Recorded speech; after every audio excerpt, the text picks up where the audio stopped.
Hey friends, welcome back.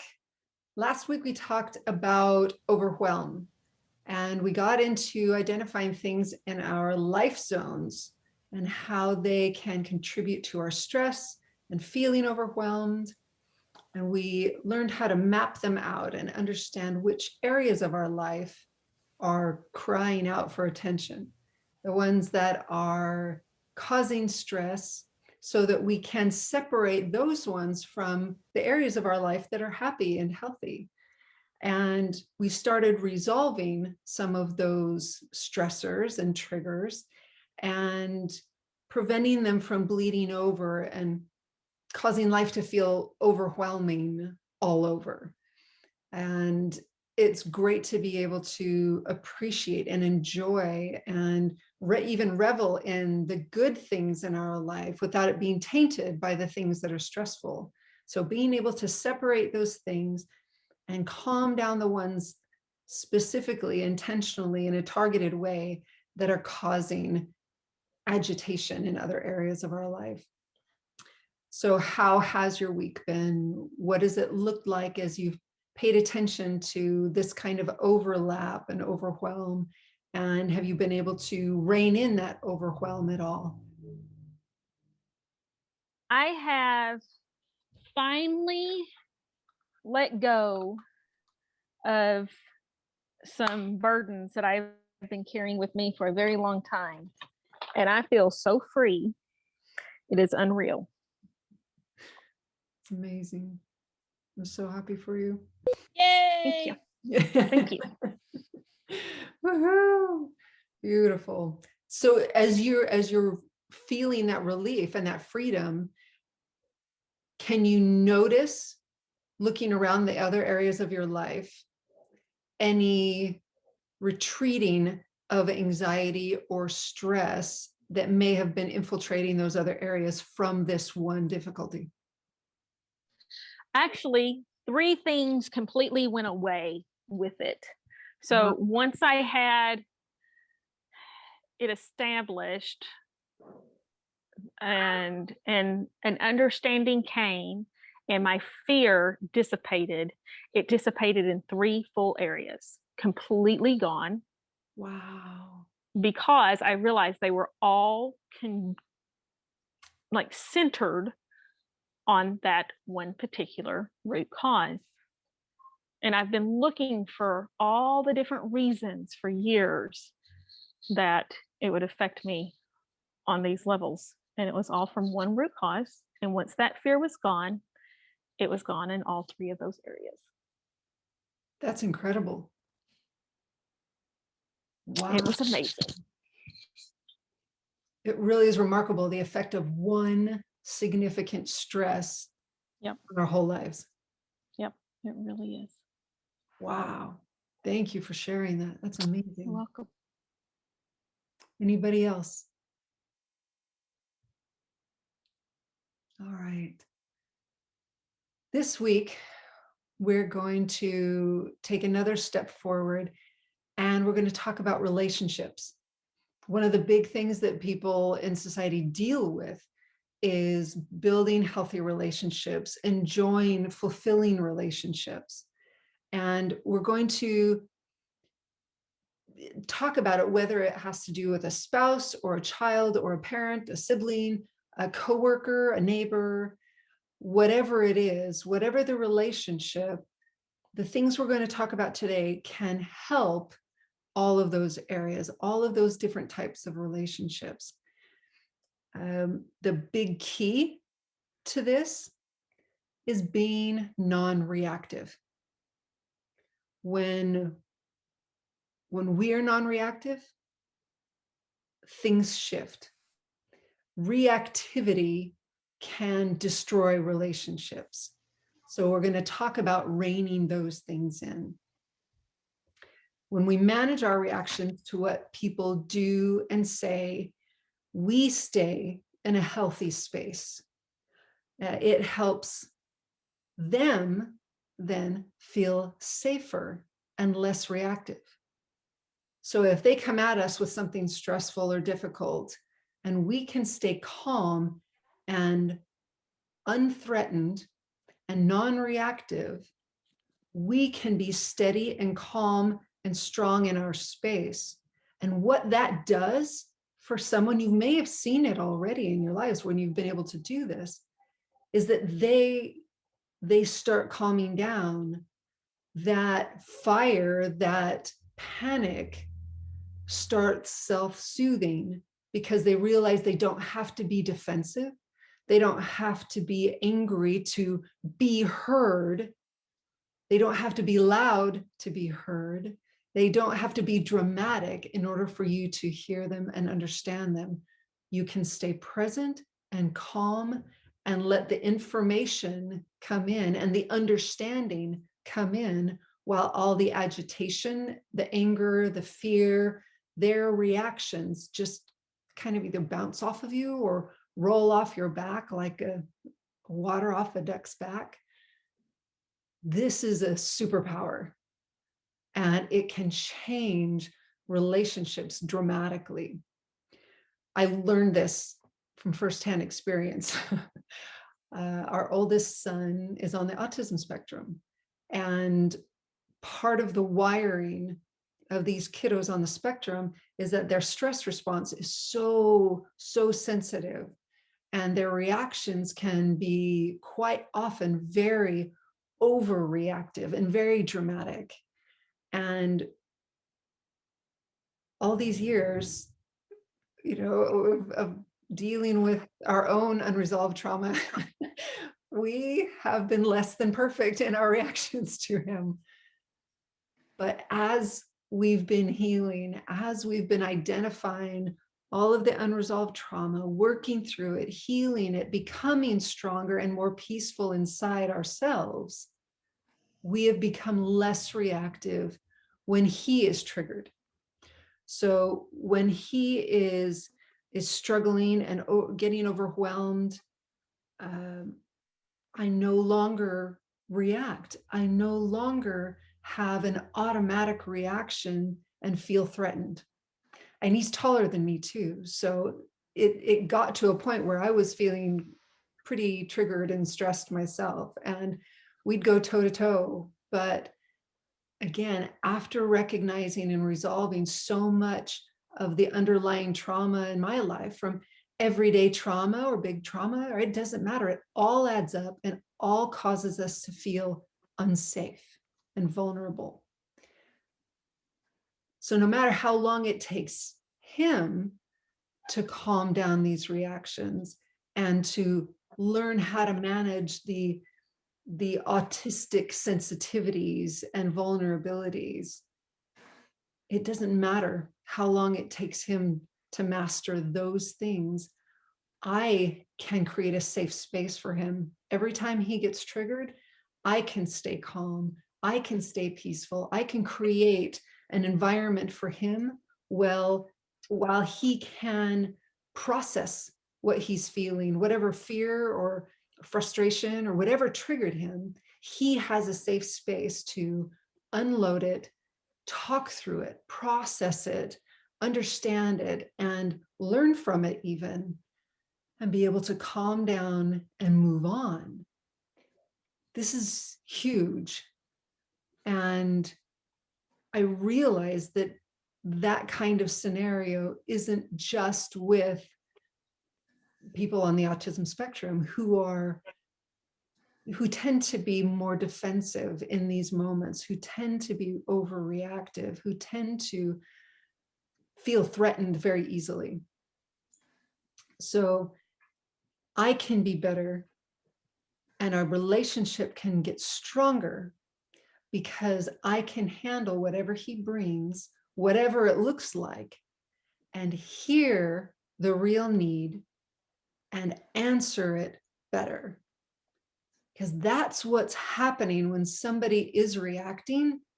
There's a need that is craving attention, craving resolution, craving peace. If we react to those things, then that amps up and perpetuates the reactivity, this ping-ponging type reactivity back and forth.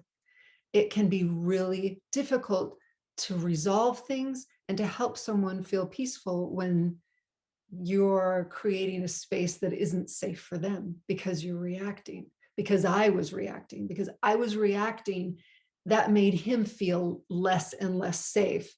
And it seems like I heard somewhere that validated that sense that I was getting, that if I can't stay calm and show him that I can handle him freaking out, that makes him feel less safe. If he thinks, oh my goodness, the world is so insane and chaotic and I am so out of control that my parents can't even deal with me, I'm a hopeless case. That triggers an additional, deeper panic. So I just pray that all my mistakes and weaknesses over the years can be resolved, and that we can bring them back around and heal some of those big and little traumas and help him be stronger and help our relationship continue to grow and continue to improve in its beauty and openness and connection. So how do we do this? I've said it already. We find that unresolved trauma and we work through it. That's what we've been doing every week, really, is identifying our own unresolved trauma, whether it's big trauma or everyday trauma, and healing it and learning from it and working through it in a way that we become stronger and freer. The more free we are from these everyday traumas, the more empowered we are to make choices from our wisdom and our love, not our wounds and our pain, right? We want to move that needle from our interactions with people and our reactions to them being out of pain and feeling threatened and thinking and responding from our wounds or our pain, and move that needle over to being still and calm and safe inside, be able to respond to any difficulty with peace, with love, with confidence, with wisdom.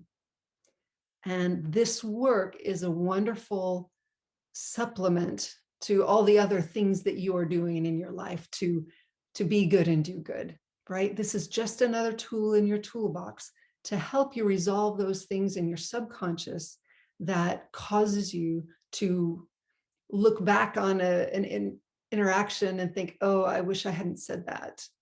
Or, you know what, now I know what I would have said, but I was flustered and I couldn't think clearly.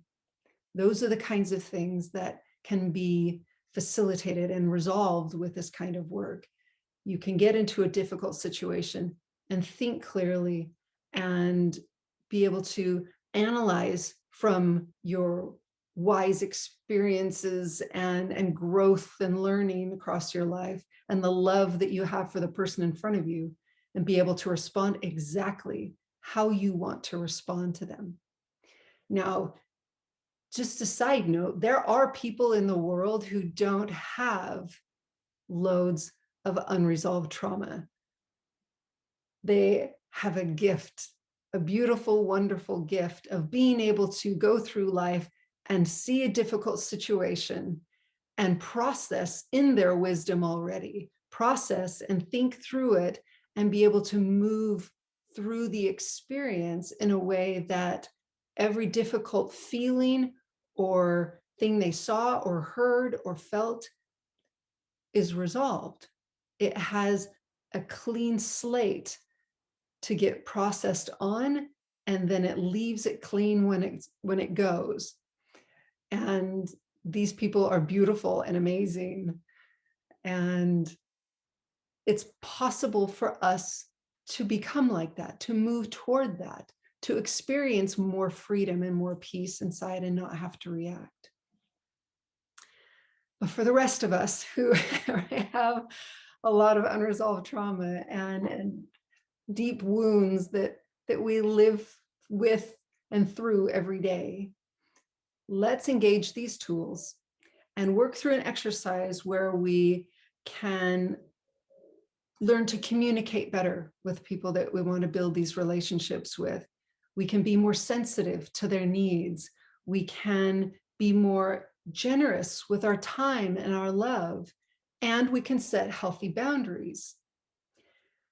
So when we feel less threatened, we can accomplish all these things and build beautiful relationships. With that in mind, pull out your notebook and your pencil, your pen, whatever you're taking notes on, and look over this last week and see if there are any interactions you've had where you can recognize, yeah, I'm not super pleased with how that went, or I could have done a little better in my reaction there. Anywhere that you see room for improvement, make a note of that. If no particular events happened this last week, maybe think about a person, someone who triggers you whenever you're talking to them, someone who agitates you, bothers you, frustrates you, maybe brings out the worst in you, whatever it is. There are people like that where we just kind of rub the wrong way with, and see if you can identify any of those. You don't have to put their name out fully in case somebody is looking over your shoulder. Put in code the person's name, right? In case you don't want anybody to know. But this is for you, and this is out of love, right? In this space, in this call, in this time together, we are driving from our love and from our wisdom. We are working from all the good parts in us that desire positive change and healthy resolution. So I'll give you a minute to write down thoughts of last week and the people in your lives that you're ready to love more easily.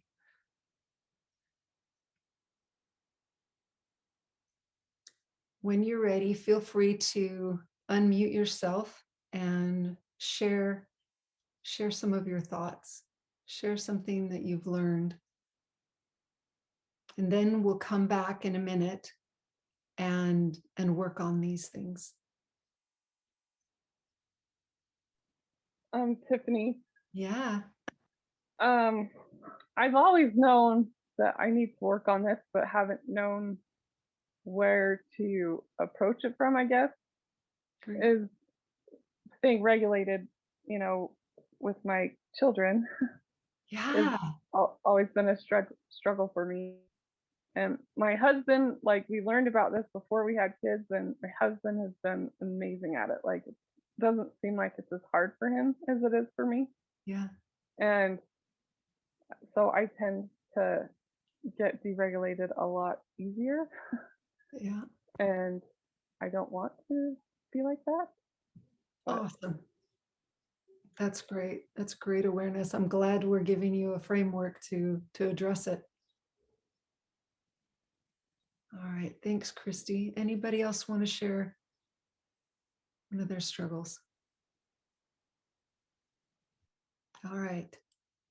So let's start healing some of these things. So as you're looking at this list, looking at these situations and these people that you've got on your list, let's go through the journey framework. Is there something you need to know about these people or these situations? Is there a particular experience that you can think of that explains why you might be more sensitive in whatever situation it was, or how this person is? Can you recognize any emotions or thoughts that come up that are the instigator for you getting triggered? What is that emotion, that thought, that feeling, that memory, perhaps even that surfaces that causes you to get triggered? See if you can make a note about that.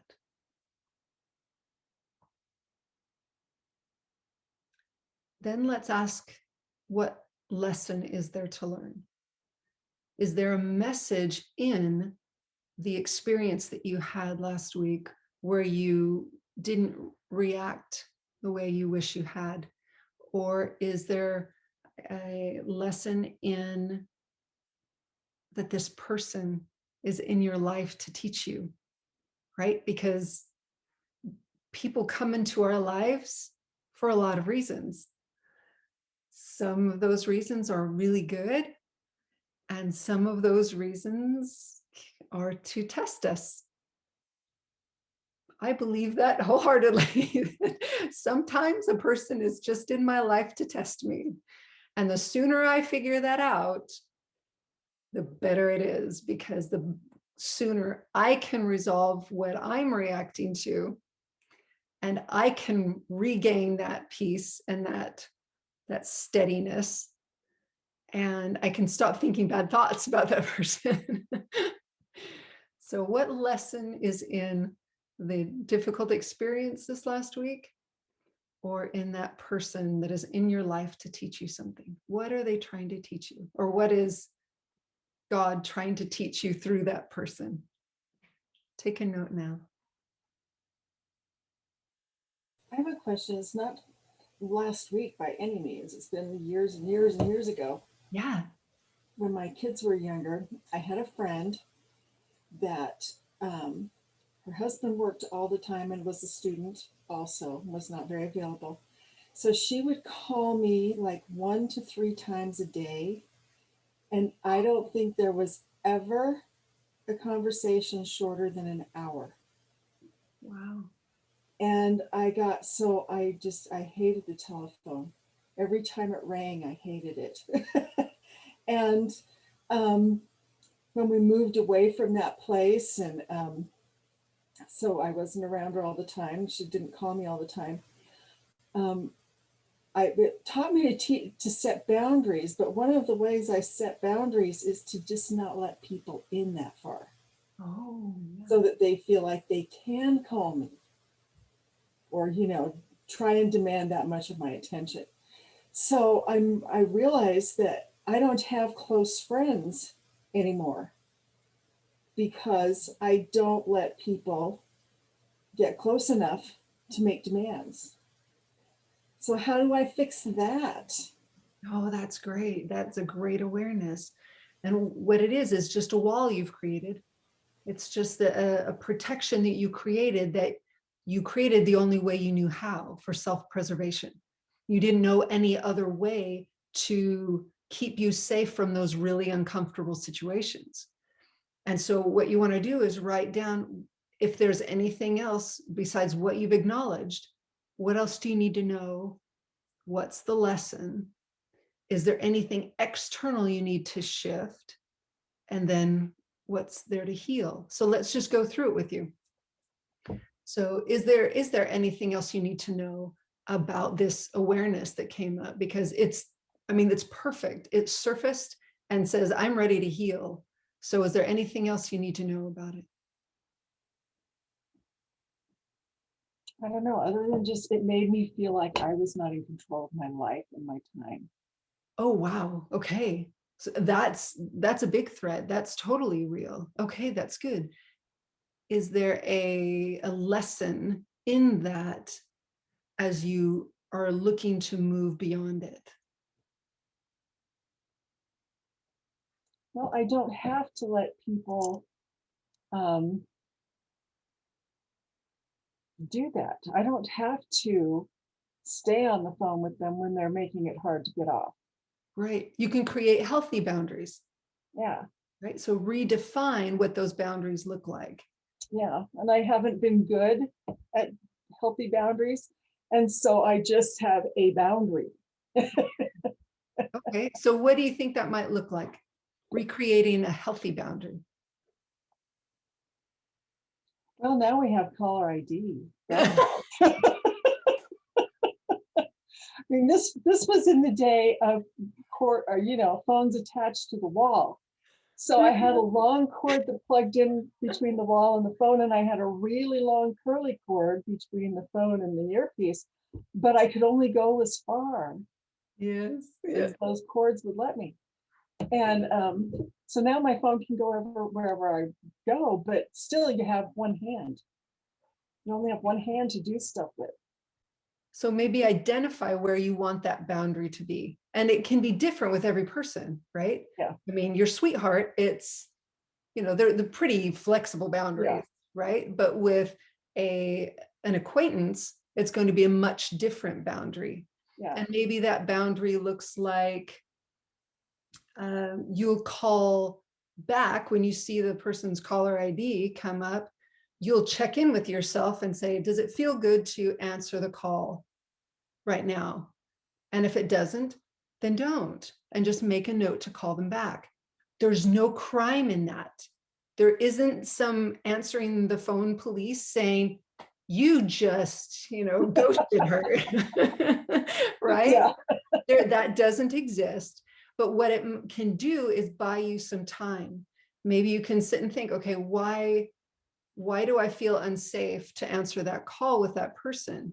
And then maybe you can release and heal some of the things that maybe are reactive to that person or get triggered by that person. Maybe you need to strengthen something in yourself to feel safer before you reach out to them. And especially if you know that the person can talk for a long time, maybe you identify an out, plan it out, a strategy to get off the phone when you feel like this is a good space for me to stop. And this is honoring yourself. It's not judging anybody else. It's keeping a healthy, safe boundary in you so that you don't get triggered. And it's finding, okay, what now needs to heal? Okay, well, I don't feel safe because I feel trapped because they don't seem to take a breath in between their talking for me to respond or to feel like I'm heard or a valuable part of the conversation, whatever that is. You can easily say something like, oh, I've got a call coming in. Thanks for calling. I'll reach out if I need your help with this, or hey, let me know if you need help with this. I'll talk to you later. Tiffany. Yeah. So I have a similar reaction with some people that I know that if I answer the phone, it will be an hour or better before I can get off. And so I've gotten to the point where I answer or call back with I have 15 minutes, go. Nice. Like, tell me what you need. I got 15 minutes free time. And so I'm calling you back. So, but it establishes boundaries. I actually set my timer for 15 minutes now. And I talk to them and I'm like, okay, that is so awesome. Text me, let me know how that goes. Keep me updated. I will talk to you later. I've got to go. That's because great. I've decided my time is valuable. I don't have time to sit. Now, there are definitely times when the Lord's like, shut it off. You've got to talk to them. They need your help. Talk to them. I have no problem with that. But there's so many times where I'm super busy and I know it's not super important, but it's going to take a long time. So I even do this with my mom sometimes. I'm like, Mom, I love you. I have 15 minutes before I have to start my next project. And she's like, okay, well, let me know when our 15 minutes is up. And I'm like, okay. So it took off all the pressure of having to stay on the phone. And it alleviates me like wanting to make something up to do so that I'm not lying to the person. Right. And it's like, well, it's 2:00. If I make roast for dinner, I need to get dinner started. I mean, I would make up things to do to get off the phone so I didn't lie. Right. That There are alleviates times when all I call people when I know I only have so much time. There So you go. then I can say, I have to go, I have Yeah. to do this. But you're still busy, Cindy. So you can, if you know you have 4 hours before you have to do your next thing, you can still, if you don't want to talk for more than 15 minutes, you can still say, I have 15 minutes available for you. You get my undivided attention for the next 15 minutes. Nice. It's a great It has idea. helped tremendously since I started doing that about 4 months ago. Nice. So I've only been doing it for that long, but it has helped a lot. Good, good. And actually, Tiffany, in a Yeah. roundabout way, you're the one that gave me that idea to do it. So Awesome. I'm full of good ideas sometimes. Thank you. you are. Yeah, thanks, Sarah. That was really good. So have you jotted that down for one of your strategies? Good. And then you can heal whatever still, if that doesn't resolve the agitation or the nervousness about calling them back, then just sit and release and breathe and whatever needs to happen so that you feel stronger and you're ready to really enjoy the conversation with that person, whether they need the full 15 minutes or not, right? Yeah. Or if you choose at 15 minutes, right? Here's another way to keep your freedom. You can set that 15 minutes, and then at the 15 minutes, if you still feel like it's valuable to keep talking to them, don't feel like, oh, shoot, I told them 15 minutes and now I need to get off so that I don't mess it up in the future. You say, hold on just a second. Let me see if I can shift that 15-minute deadline I had. And then take a breath and come back and say, you know what, I have another 10, 15 minutes. How can I keep it, or whatever. So you're in charge. That's the beauty of this. The more non-reactive you are, the more peaceful inside you are, the easier it is to set boundaries, shift boundaries when they suit the immediate need, and keep you in integrity and keep you feeling strong and peaceful. How's Great that? ideas.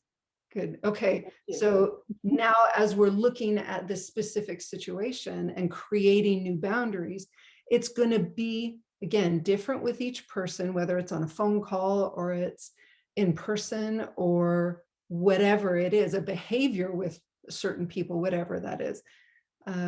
Identify that continuum of, I feel totally safe here and I feel awful out here. And the line where I'm drawing it is somewhere in here where I still feel safe and I still feel like I have some control. And I can stand up and say, okay, we're done here. Or if somebody is not talking nicely to you, I don't know that you ever have that problem, but somebody else might. At that point, you know exactly what that feels like or what that sounds like. And you say, sorry, we're done here, right? This is a healthy boundary. You've crossed a line and we're done. And then you excuse yourself, right? Sometimes boundaries need to look like that too. If coworkers or neighbors or whatever, if they're getting grumpy, children, if they're doing something that is stepping over a line, know where that line is. And even if you recognize it in the moment, oh, that person just crossed that line. Stop. We're done. And I know that I've struggled with that in the past, where I've struggled with somebody to create a boundary with because I felt weak or afraid or vulnerable or something inside that says, you can't just do that. You can't. Yeah, I can't just say, I've got to go. Right. You can't do this. Yeah. Who says? No. Who says I can't? Yeah. No, my personal well-being is more important than indulging someone in a conversation that is unhealthy for me, whatever the situation is, again. But identify where your boundaries are, set them, know how you're going to enforce them, And then heal and breathe everything that makes you question your right to do that, right? Strengthen your belief in yourself to give yourself permission to create healthy boundaries with people. I'm so glad you brought this up. It's such a good thing to go over. So that can be in the make the change area, right? The do section. What do I need to do externally for this? I need to set boundaries. I need to understand what they look like and feel like. I need to know how I'm going to respond when they're crossed. And I need to understand that for the people that tend to cross boundaries with you. And that's the external. Now let's move to the internal. After we've identified the struggle with individuals and the struggle with interactions, at what point now can we say, all right, I've addressed everything. I know what I need to know. I've learned the lesson. I've identified my to-dos. And now, yeah, there's something inside that still needs to heal. At this point now, we either use release or strengthen or the other techniques in the Life Above the Line book. And let's just do that now. As you're looking at your things, everybody's probably got your lists and your to knows and to learns and your to-dos, right? So let's take a minute and heal the stuff that we've identified so that we can change. The key in all of this, the key in relationships is us changing. If somebody else doesn't change, that's them. And that's a different discussion. What happens if I keep changing until the point where I'm at peace, I'm not reactive, but they're still making bad choices? That's another conversation. But what you'll see, and we've seen it again and again, as we change, we allow space for other people to change. So whoever it is that you may struggle with in this relationship space, they're going to do what they're going to do. But likely they want to continue their relationship with you. Likely they want to build their relationship with you, and they're just struggling, right? This everyday trauma is no respecter of persons. We all have pain and unseen wounds. So the more clear we get of ours, the more compassion we can feel for them. The more compassion we can feel for their reactions, for them struggling. And in my case with my son on the spectrum, it's okay if he only knows how to react in that way right now. I can still keep that safe space for him. But as I do, he will change. He has changed. He is recognizing that peace. He is recognizing that I'm a safer space than I used to be. And our relationship is getting stronger and better. It's awesome. And 17 is like a magic age. Oh, Their brain is developing more, and they can put things together they couldn't put together before. that's a lovely thought. I hope that's right. I think it's like the difference in the young women that we work with at church. The younger ones, oh, the middle ones, oh, the older ones, yes. I love it. I love it. That's a positive trend. I'm going with it. I'm going. Oh my goodness. So as we create safe spaces for other people, they will respond. They will feel safer. And in that space, be less reactive, be less defensive, be less concerned that they have to be loud or angry in order to be heard and understood, because they will see and feel that you are offering that space to be seen and heard, and that their needs can be met. And I know that my son's example is extreme in some ways, but probably still common in other ways. So as you heal yourself, you will find that your relationships improve.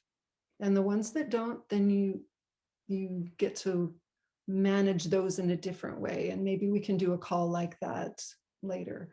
But this one is about controlling what we can control, shifting what is within our realm of power to shift. So let's take a minute and heal and breathe and see if we can rein in some of that. Feels like it's already coming down quite a bit, but if there's anything left, I'll give you a minute to keep working on that. Just talking it, I felt myself get really tense. Mm-hmm. Like, okay, have to let it go, relax. Okay. Perfect. Love it. All right. Does anybody else have a question or want to share about what they've learned through this process, or relief that you're feeling, or hope that you're feeling about a relationship that you want to improve? Oh, I love it. The Serenity Prayer. It's a reminder from the Peanut Gallery. I love it. So, Dad, why don't you unmute yourself and share about the Serenity Prayer.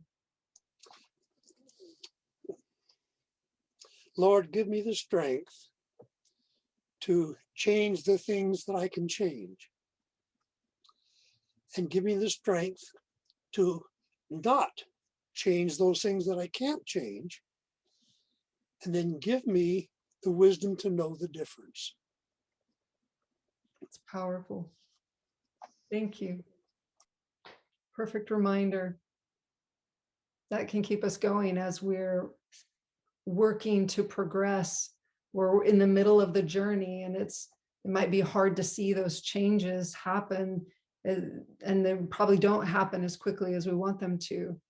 And to be able to know what's within our power and do everything that we can, know what's beyond our control, and find peace in that.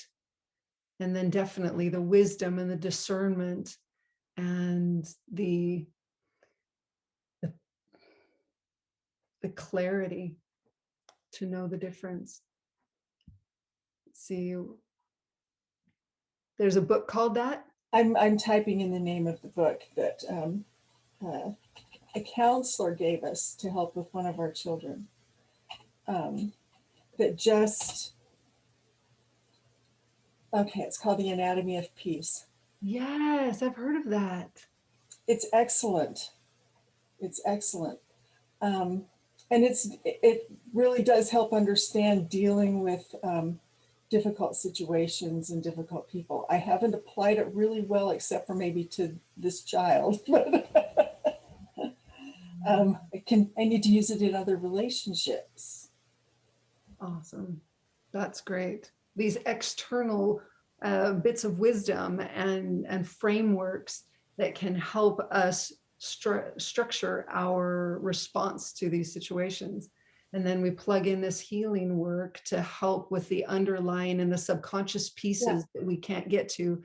It's perfect. I love it. Thank you. Yeah. And that just helped me understand how my approach was making it worse, not better. Oh, yeah. So, and response or lack of, how the peaceful response rather than and at war with the person response. Yeah. Yes, totally. Yes, thank you. All right. Anybody else want to share?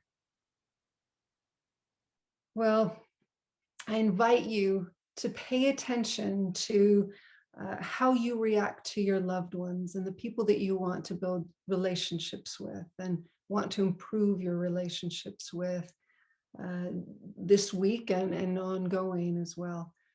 Catch yourself in those moments where you find yourself reacting in a way that you don't want to, and give yourself a space. Take a breath and heal what's getting surfaced, what's getting triggered.